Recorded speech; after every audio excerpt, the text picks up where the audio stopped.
Is this new $75 25mm f1.7 lens from Pergear too cheap to be any good, or a budget photographer's dream? Let's find out.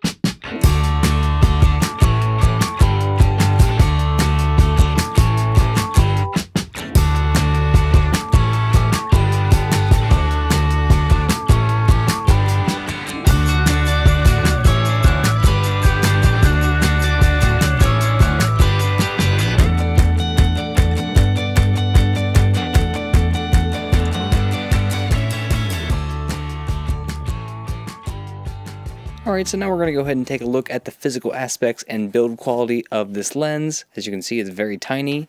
This is the box that it comes in, if you wanted to know what that looked like. And it has this very nice carrying pouch that says Pergear on it, and has a purple velvet on the inside, which is very nice and protective. So this is what the lens looks like. It actually has a pretty unique design. It looks a little bit different. Of course, it's manual focus.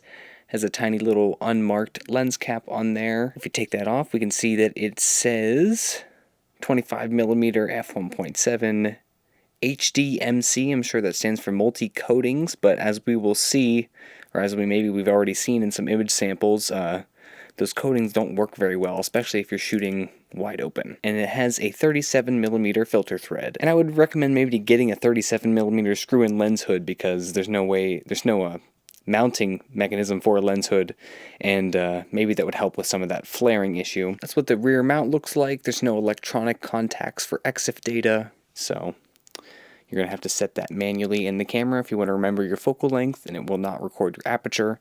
For the aperture ring, we do have clicks at every full stop from 1.7 to 22 actually. It has just ever so slight protrusion as you focus in and out. So that's what that looks like. This is what it looks like on a Fujifilm X-T3.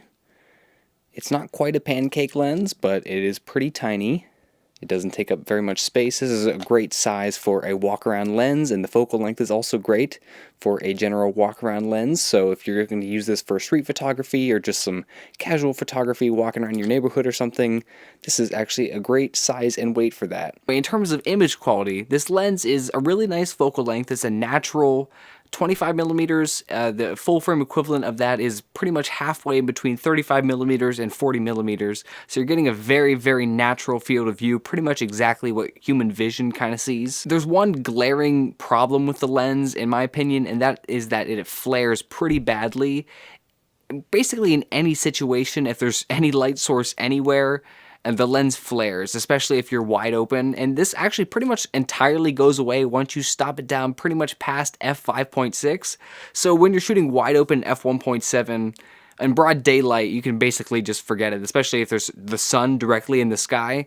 You can kind of shield it with your hand, but it doesn't. It would really benefit for this lens to be shipped with a lens hood, which unfortunately it doesn't, but you can go ahead and pick up one yourself, and I think that would greatly improve shooting the lens wide open in broad daylight. In general, it has low contrast, sort of wide open, and it gets gradually better as you stop it down until it's basically an entirely different lens at f5.6, f8, and I think it performs very well there. It's super sharp, super contrasty. It's like it actually has lens coatings all of a sudden once you stop it down.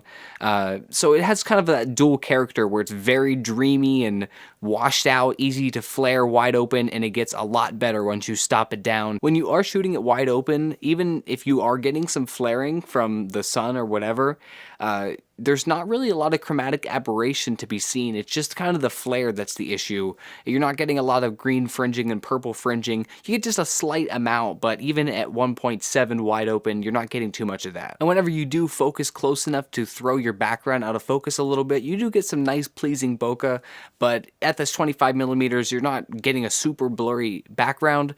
But whenever you do get a little bit of that bokeh, it's pretty pleasing and non-distracting, but it's nothing super special, but it's also not like unpleasing, so it's pretty neutral. In general, the lens has pretty natural colors, pretty accurate representation of real life, despite maybe its low contrast, but it has pretty nice, accurate colors, pretty pleasing colors, and it works well with the Fujifilm cameras. But there's not much more to say about it. It's a pretty simple lens, and you know what you're kind of getting into if you're getting a lens like this. I think this is just the updated version of the Pergear 25mm f1.8, which a lot of people have bought and used in the past, and I think they just gave it ever so slightly wider maximum aperture to make it stand out a little bit, I guess.